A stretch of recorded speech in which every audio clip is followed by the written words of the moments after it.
Before you begin, ensure that your bike is parked on level ground, your ignition is off, and that your parking brake is engaged. Push your key in and turn it clockwise to unlatch the driver's seat while simultaneously pulling up on the front of the seat. Then, slide it forward and up to remove it from the bike.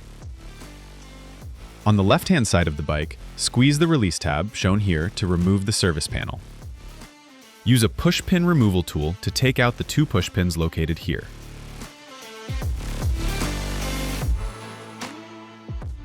Use a T30 Torx wrench to remove the screw and washer located here, as well as the one located here.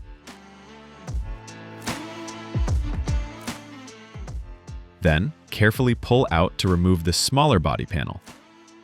It's held in place with metal retention clips. Once that panel's out of the way, use a T30 Torx wrench to remove the 2 screws shown here.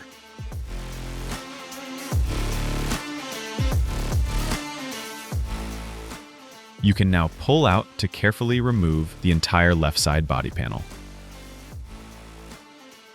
Use a 10mm socket with ratchet to remove the 2 bolts holding your stock belt idler in place. The stock hardware will be reused.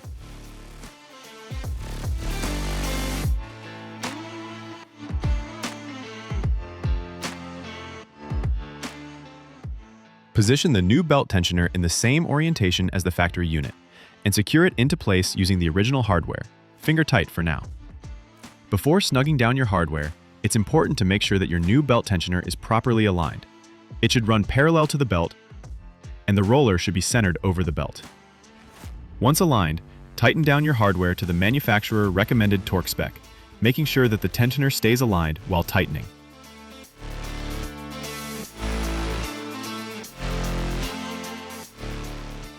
Once tight, you can lift the tensioner arm to test functionality and to verify that it's properly aligned. Now you can reinstall all your panels in reverse order.